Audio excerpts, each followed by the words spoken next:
Good afternoon, everyone. I hope you've all had a wonderful day at the National Book Festival. Who's had a wonderful day? I know I have, and I'm so excited to be here with two incredible authors today. My name is Celia Roskin. I'm the Administrative Support Assistant to the Literacy Awards Program here at the Library of Congress. I am honored to be here with two stellar authors. Ebony Liddell is an author and publishing professional. Yes, give it up for Ebony. She attended Howard University right here in DC and co-hosted Why Not YA, a video series where she interviewed authors in the young adult space.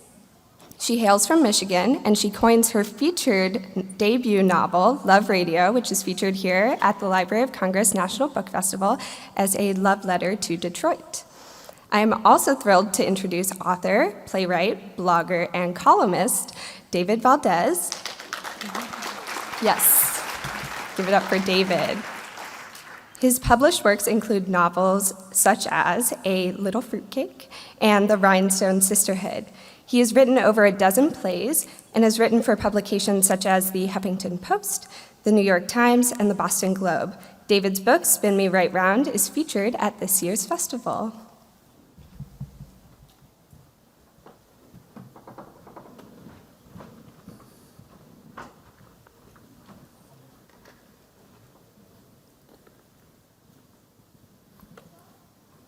Thank you so much.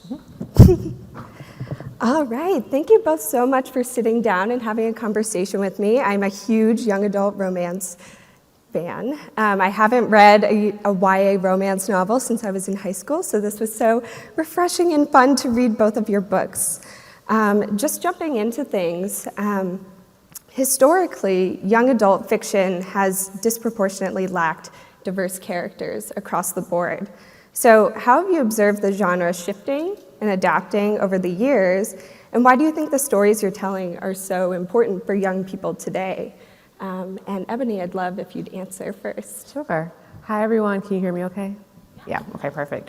So yes, I'm the author of Love Radio. I also worked in publishing for about 10 years before I started writing, and so I can really speak to how YA has shifted over the years. When I started, it was not diverse. Like it was really difficult, and that was why I got into publishing. That was the very reason why I got into publishing. I actually started my publishing journey not in New York City, but here in Washington, D.C., because I started working at the Howard University bookstore, and that's when I realized there was this whole machine that created books, and I wanted to be a part of it. Not only did I want to write in it, but I also wanted to on the back end work in it. And so that's why I moved to New York and got into publishing.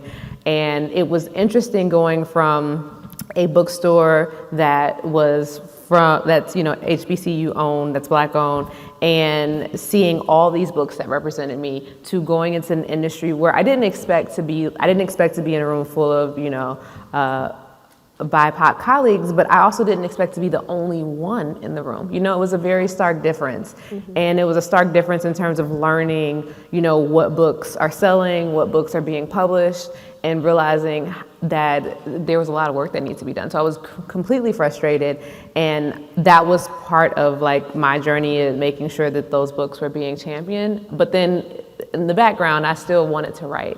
And I still felt like there was a particular story that I wanted to see that I was not seeing. And the biggest thing was I hadn't seen a book that really showed just the sweet, positive, wonderful aspects of the city that I grew up in. Mm-hmm. And that was important for me. At the time I was like, I'm gonna market it. I don't care when it comes in. I don't care if the editor doesn't get it. I'm gonna tell them that I'll help them edit the book. I was just ready to go to war.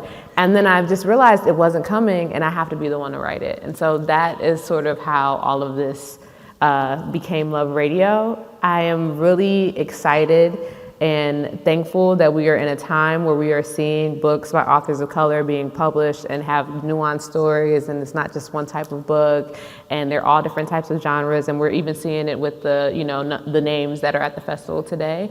And so it gives me hope, and then yet and still there's still a lot of stories that should be told. So I'm excited to see what becomes of the publishing landscape.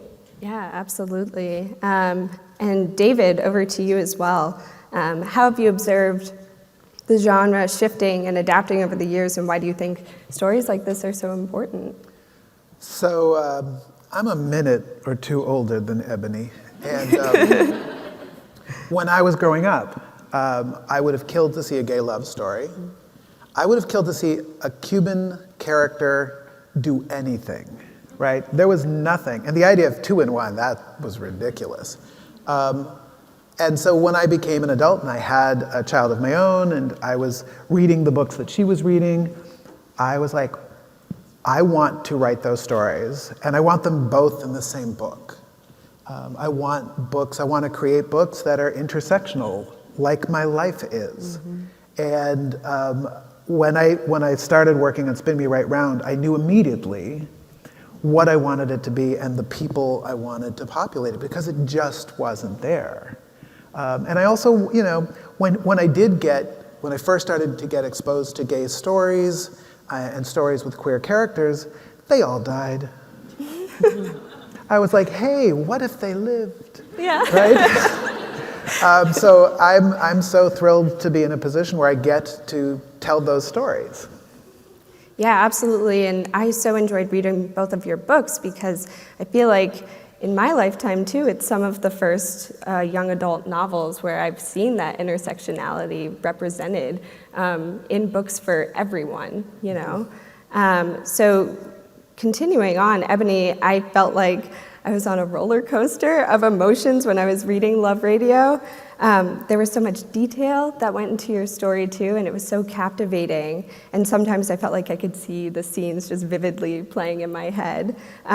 So how do you go about creating such realistic and relatable characters like Prince and Danielle? And how did you find the voice for each character? Because each chapter is in the characters' voices. First of all, thank you. I am a voice-driven writer, and so the characters always come to me first, and then the setting sort of follows. So even with me saying like I wanted to write a story about Detroit, I didn't even know when I started Love Radio that this would be a story about Detroit. I just knew it would be a story of 2 teenagers falling in love. And Danielle was the character that came to me first. She was very strong. Danielle was very much like me. So the goal was to make my first romance to be a story of, you know, teenage Ebony. And like Danielle, I was kind of a recluse, and I wasn't really, I was a little cynical about love, and I wasn't really like trusting the guys that were trying to holler at me. I'm like, you're young, you're high school, nah, you're not with it. And so that was how she came about. Also like Danielle, I wanted to be a writer, but I didn't have the guts to write to greats, like the authors that I love and admire. With Prince, I knew that because Danielle wasn't the easiest person to approach, I needed to have a character who was a prince, who would swoop in and break down her walls and convince her, no, I need you to go on a date with me. Like, I'm gonna keep fighting for us. And that's how his character came about. And so it was a lot of fun. Like I always say, Danielle was the hardest character to write, Prince was the funnest to write. And it was just a lot of fun writing in his voice and writing this like super optimistic love guru doctor who's really trying to charm his way into Danielle's heart. So that's how those characters came about. And it was weird how easily they came out once I established who they were. And then the setting came after that. Yeah. Definitely. And staying with the character-driven theme, David, your story, Spin Me Right Round, not only centers on a captivating and spunky main character, Luis, but it also features a variety of other lovable side characters, too. So one of our Library of Congress high school interns, Lauren Gracie, she asks, what is the process of writing a really good side character?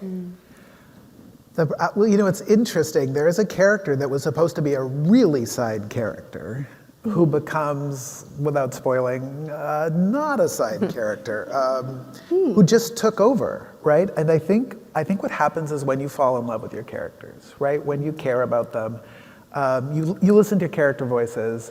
Somebody asked me like how much I write a day. I'm always writing. I'm writing in the shower, right? I'm in the shower and the character Ernie Yeah, the character Ernie suddenly announces, oh, I want to do X, right? Yeah.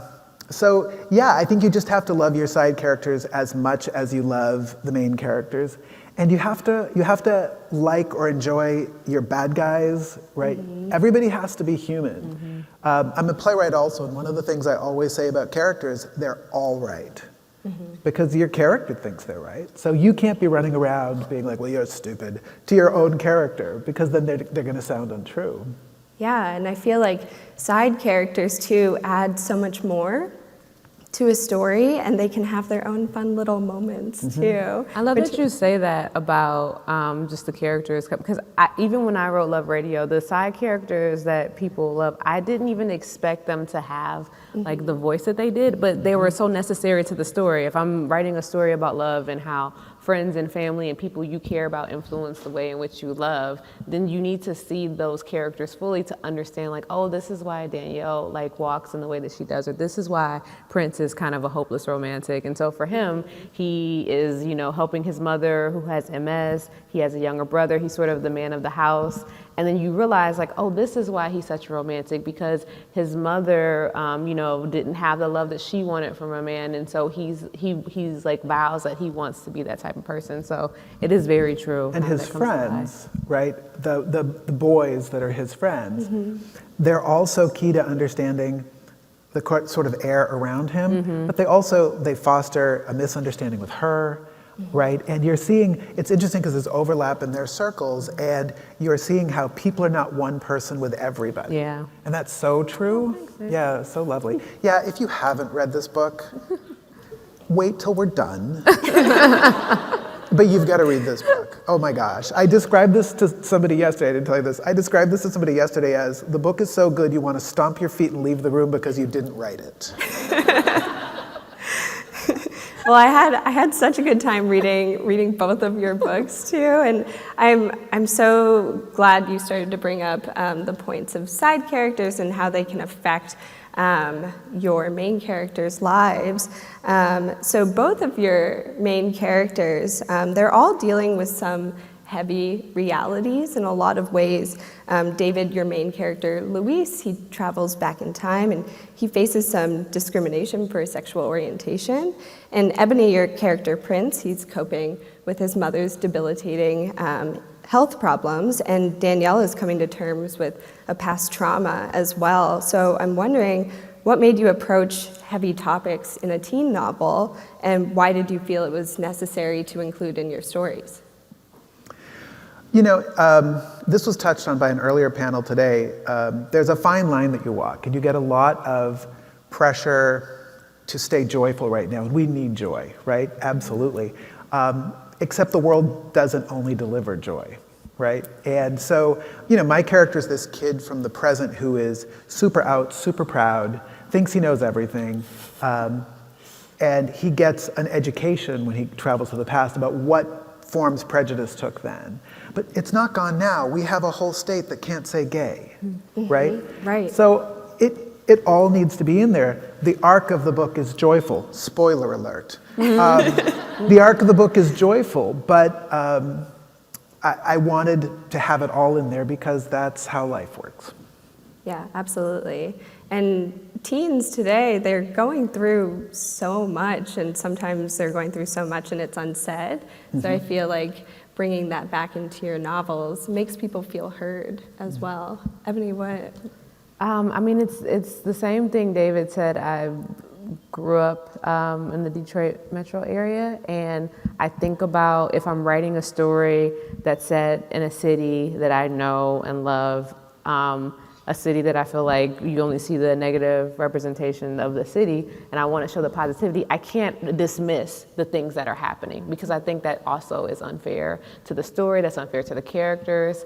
And so being a Black teenage girl and having to grow up before you're ready and all the things that come with that, or being a Black teenage boy and the same thing, I wanted to show the nuance of that and all the things around them that could affect them, that could affect the way that they love. I wanted Prince to look a certain way. I wanted him to be tall. I wanted him to be intimidating if you saw him down the street with the hoodie on because I'm trying to break those stereotypes, right? And so part of that is showing where a kid like that came from and showing that like, and look how sweet and wonderful he is. And why can't we see Black teenagers in that way? And so that was really important to give context for people who know they know. And for people who don't, it's like you learn something new, right? And that's the beauty of books is it could show, your reflection, or it could be something a completely different, life and experience, and it makes you more empathetic.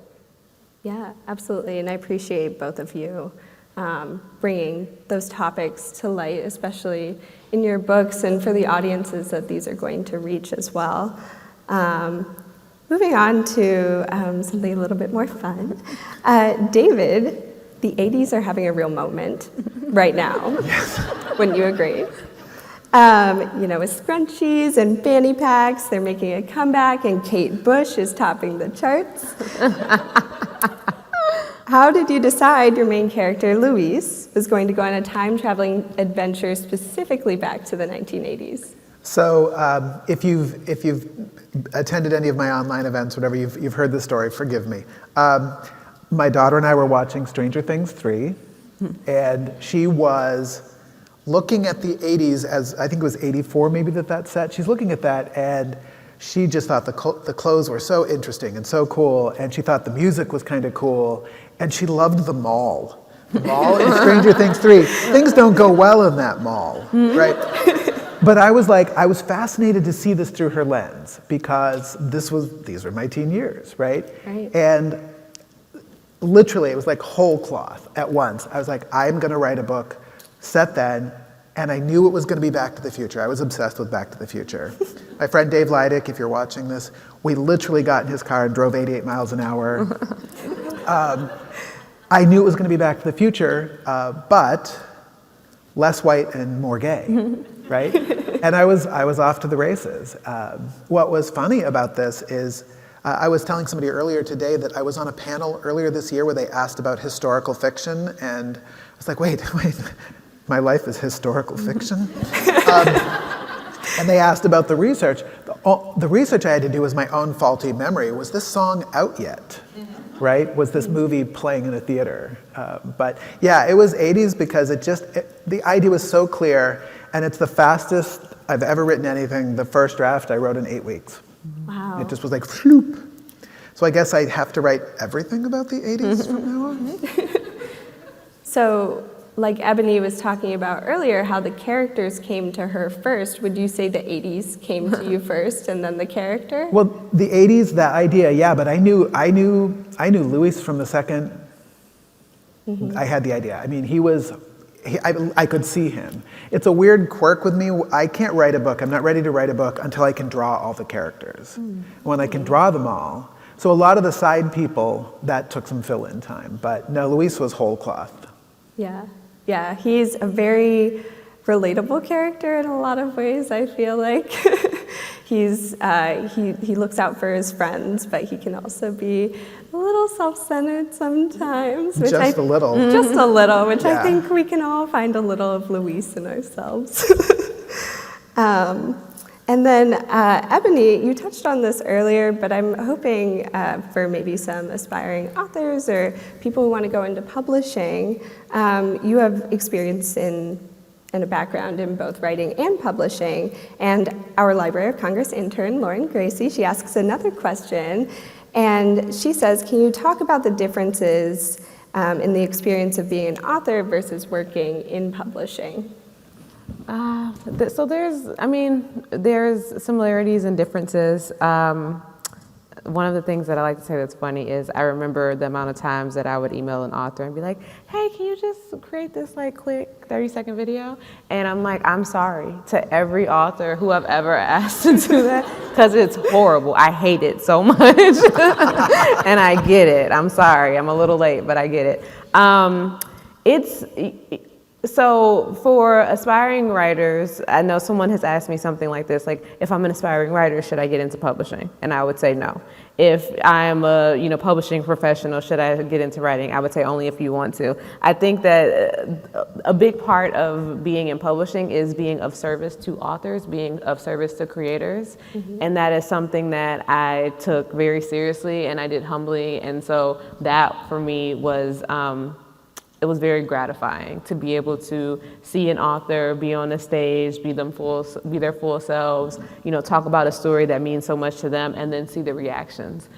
Being an author, you are now on that stage. And I think for so long, I was so used to being behind the scenes. I felt comfortable being behind the scenes where I felt safe, that it's been hard for me to step out into my own.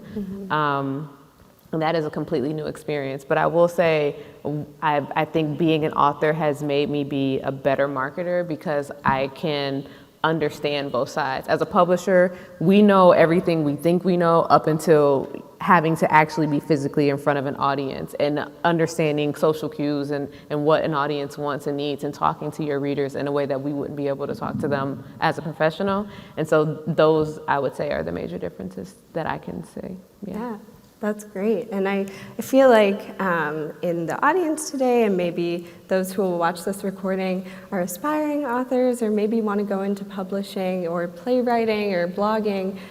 So it's nice to hear that you both have interests in similar spaces, but not just, being a novelist. Because I think it gives you a well-rounded experience. So in both of your novels, there are characters who are trying to plan a perfect date in some way. How would you personally characterize a perfect date? And what did you consider when choosing how to craft the dates that we read about on paper? David, do you want to start? What do I consider a perfect date?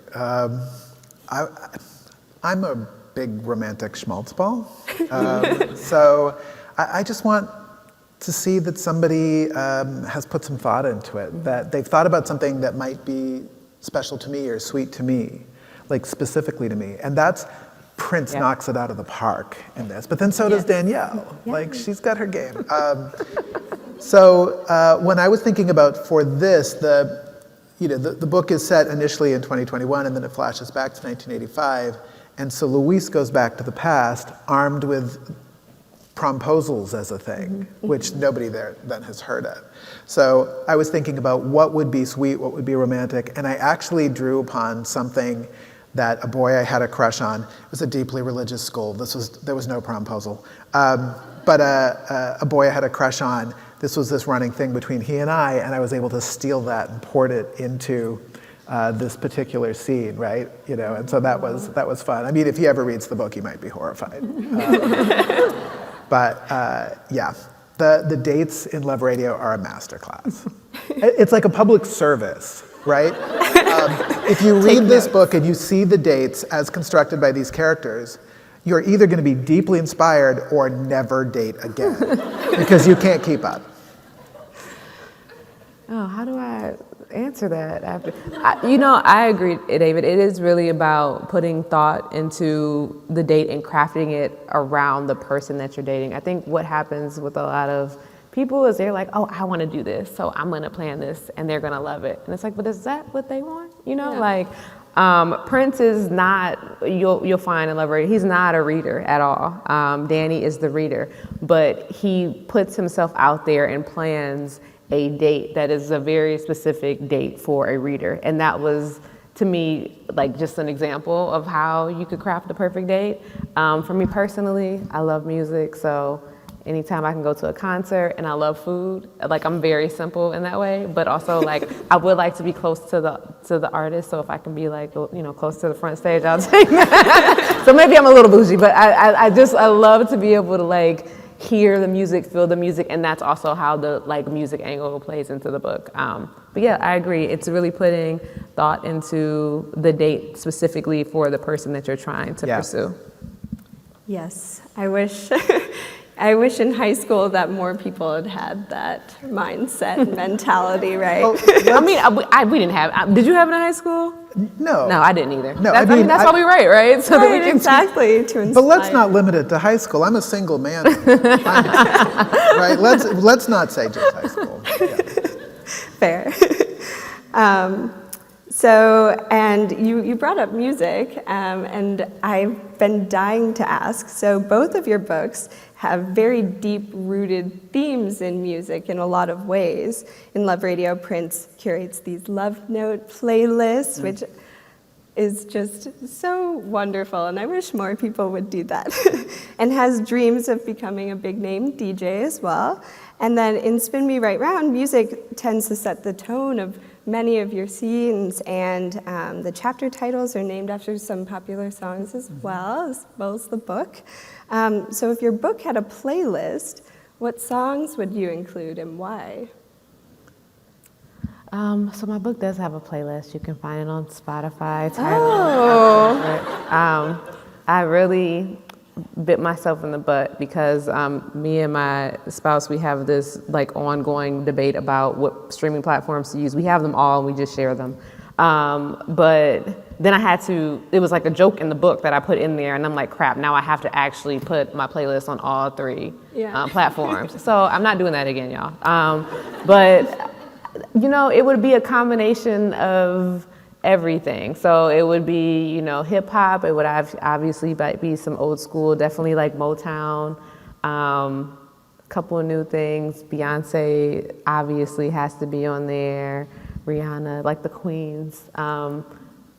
Yeah, I would. It's really about the emotions to the song, like what the songs mean, and how they tie into the characters. So I feel like if you listen to the playlist after you read the book, you'll see like, oh, this is why Ebony put like some of those people in there. So like Smokey Robinson, J. Cole. I'm trying to think of who else. This is such a hard question. Stevie Wonder. It's just a combination of like old and the new. And another thing that I tried to do with the playlist is, because one of the things that Prince does in the book is that he shows like songs that were sampled from back in the day, kind of giving honor to the greats by bringing them into the present. So a lot of songs on the Love Radio playlist are songs that were, you know, used back in the day too. Yeah. So, you know, the playlist, which there is one also on Spotify, and I don't even use Spotify, but the playlist would be heavily 80s. There would be a little bit of the present for the launch back, and it would have to include Billie Eilish or My Daughter Would Disown Me. But the playlist from the past would have things like Drive by the Cars, right? Because, you know, the longing in it. Who's gonna drive you home tonight? I mean, can you? Oh, is this karaoke? Are we doing karaoke right now? We are. Yeah. That was a flex. Thank you. You know, like it would have, you know, things like that. You know, obviously the title song would be in it, but it's so funny because when Stranger Things 3 came out, I wanted to put all this music from the time in it, but the music from Stranger Things 3 did not catch on in the way that this summer, Stranger Things 4, suddenly Kate Bush has placed higher in the charts than she ever did in her life, right? So now it's back. So it's timed out perfectly for someone promoting a book. So both of your books have playlists, which I must go listen to now.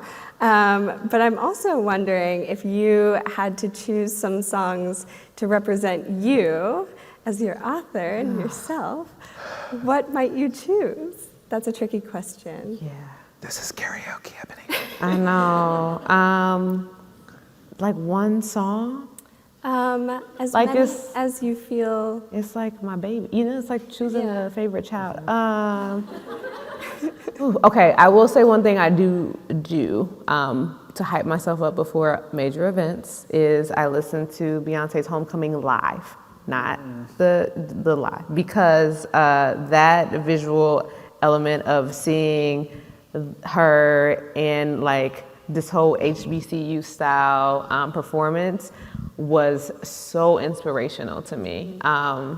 and also like it's a banger. So that's what hypes me up. That's what gets me going. Like she did that right after having twins. I also think of the story behind the story and how she really said that she was stretching herself as a performer and she probably will never do something like that. Like she can't believe she even did something like that to herself. But it just reminds me like, okay, if she did all that in this, then I can go on this stage and talk about my book and form coherent sentences while I'm doing it. So. Just personality-wise, like a song from kind of the part of my life that still I don't know pretty much represents me would be "Walking on Sunshine." Yeah. I'm even I have been through some stuff, folks, but my nature arcs optimistic, right? I'm a big believer. I'll say this again and again. If you know me, you've heard me say this: go toward what you love. This notion that whatever you're doing, even if you're in a tough space, if you are angling hopeful, if you are leaning into the hope, then your trajectory is better than if you're just giving up, right? Even if you don't get the outcome you want, think about the space you're in on the way. And so walking on sunshine is kind of me all over. Yeah, that's great. And That's beautiful. as I asked that question, I was thinking about how I might answer that question. How would you? Yeah. Too. I'm not really sure. I've always. That was a hard question. It was a hard question. I grew up loving boy bands, so anything One Which one? Direction, I it's a wonder. little bit embarrassing, but I'll own that.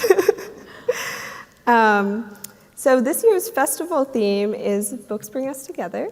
What does that mean to you, and why is now a time for us to all come together, especially through books?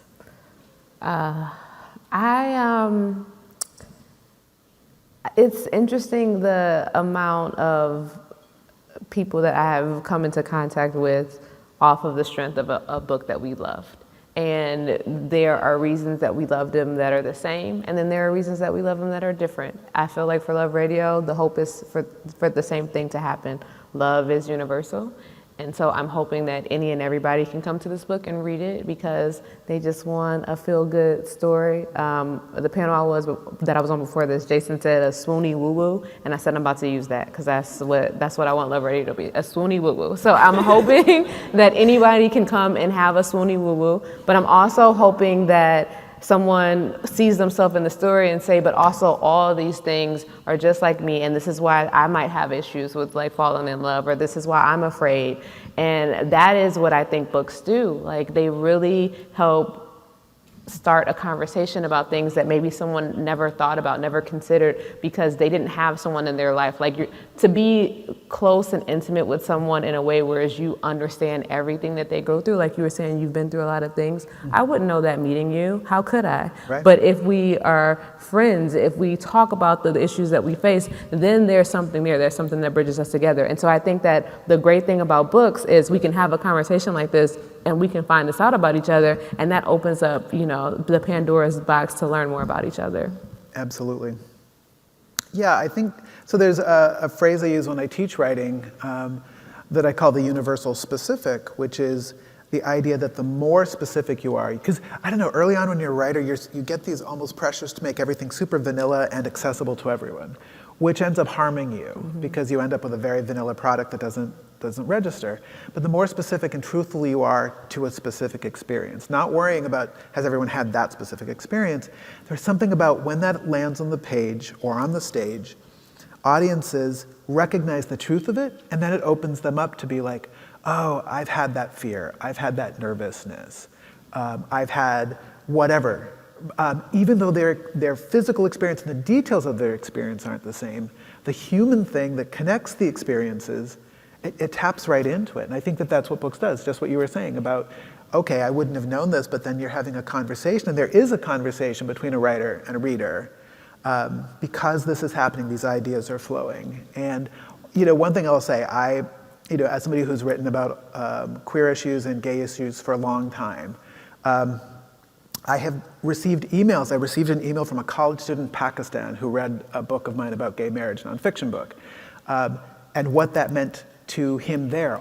All that way, such cultural difference, such distance, but we were having that conversation. that a book made possible. Yeah. Yeah, absolutely. And I do think it's so fitting for this year that books bring us together because we're finally back together at the National Book Festival in person. So now at this time, I'd love to open it up to the audience. If anyone has any questions for the authors, please feel free. We have a mic up at the front, so if you'll just step to the front here, our authors are here to answer your questions. I'm a little short, so hi. Hi. I haven't read either of your books, but I definitely want to now. I guess my question would be, I think with romance in particular, I think with a lot of particularly young women, we grow up and we're like, I read so much, I read all the time, and then you kind of get into your teens, college years, and you stop. And I think what helped me get my love of reading back was reading romance and these things that make me happy, because when I was reading as a child, it was what made me happy.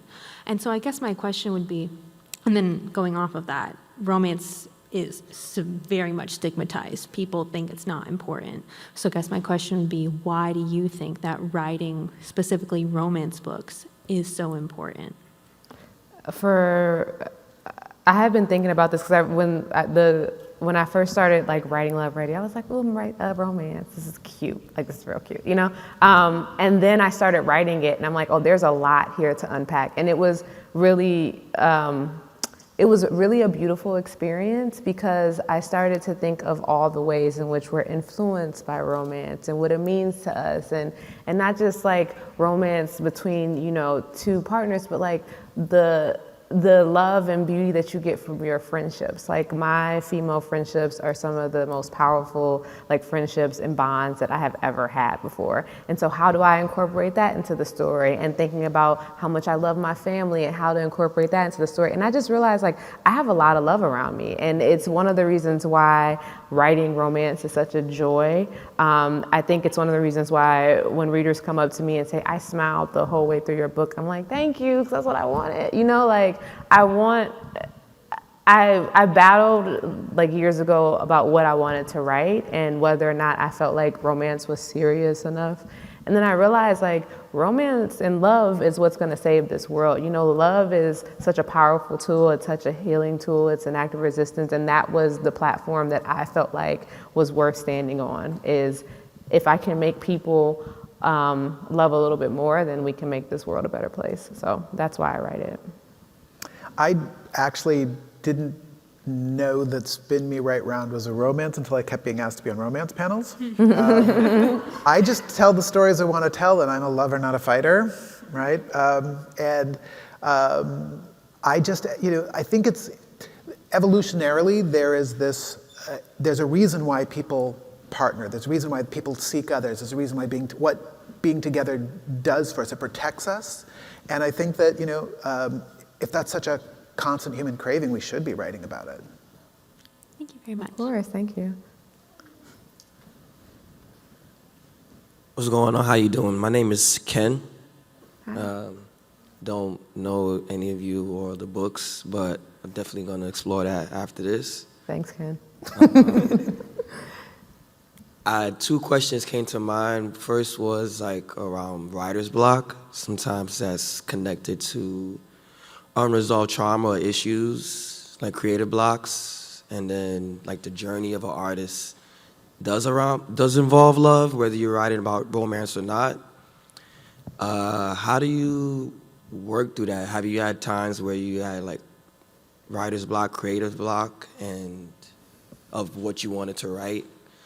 And then how did you work through that? And then the second question was like, if you look in, this is like a panel about romance novels, and there's a lot of women, females, not too many boys, males, and I think that's like indicative of men being able to interface with intimacy enough that they can write or even talk about love. And that's shifted because, you know, there's Teddy, there's Luther, there's Freddie, there's so many different our male artists, singers from a music standpoint, or even James Baldwin, that like is a good example that wrote in a very intimate way from a man's perspective. So how do you, the second question is like, what advice do you have for like young boys, particularly young black boys, to be courageous enough to write about intimate, romantic things? So I can start. I'm going to start with your second question and then go to the first one, because that's a really powerful question to me. The story is told in both point of views, so it's from Prince's perspective and from Danielle's perspective, and I did that on purpose. I wanted a teenage boy to hear a teenage boy talk about love, talk about tenderness, talk about falling for a girl, talk about pursuing her, talk about courting her, so that maybe he can be inspired to write it himself. Maybe he can be inspired to step to, the person that he wants to step to. We don't see enough of that. And it's interesting that, you bring up music and songwriting and how a good R&B song is just, and there are so many male R&B artists, and yet we don't see that translated into like published work. And so how do we change that? And so that is writing Love Radio, and writing it from both perspectives is kind of my way of trying to shift that, so that more men can write about love and be in the romance genre and be completely fine and okay with it. In terms of writer's block, for me, part of writer's block was just being afraid to write, if I'm being honest. And once I got over I had to tell myself, listen, you can write this, and if you don't like it, you can just put it in your trash, and no one has to know about it. That's the great thing about writing.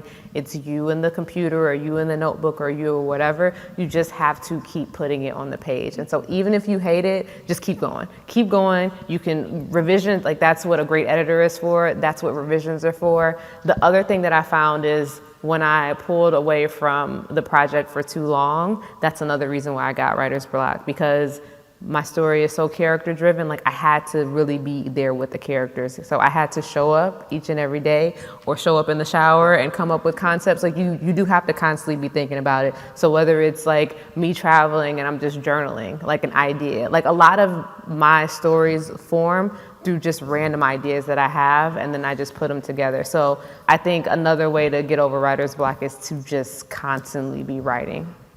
Yeah. And I would add to that, break up with the notion of writing in order, that you have to do this, you have to do that, and then if you're stuck somewhere that you have to stop, just break up with that. If there's something in your head that you can picture, write that thing. Yeah, like write a scene that you might not, that's like in the middle of the book, right? Yeah, who knows, eventually you can figure out how you get there. But like, write what you can write, but be writing all the time, and give yourself credit for, if the time on the couch where you're working out a piece, give yourself credit for that as writing. And the other thing to the other question that you asked is that it's all sexism, right? The fact that the idea that feelings should be related to women. Like gay men get to talk about their feelings, but it's because sexism puts upon us that, right? Like, so there's this whole thing in play. And so my real answer to how to break that spell is write the romance. Write your romance. Duly noted. I appreciate you all. Thank you. Of course. Thank you for the you. question. I think we have time for one more question. Okay. When you're writing, do you feel like you are the character, or do you feel like you become the character? And when you're like reading or revising it, does it ever change? Like it's like you think of the character as your child, or like do you still think of it as like yourself? That's a good question. Do you have a I'll just be honest, no. I don't ever feel like Luis has a big part of me in him, for sure, but I never feel like I am the character. I don't become the character. I have an actual child. So no, but the characters become very dear to me. They become dear friends or family, right? I have to really love them.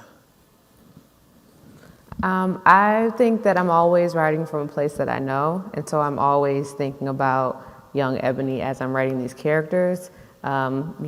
People are nuanced. And so I pull different parts of maybe myself or people I care about and instill them in the characters. But art imitates life. So it really is me being inspired by people, places, things, situations, Absolutely. and adding them into my story. So you're always going to feel like, as a writer, that there are elements of certain people within the story.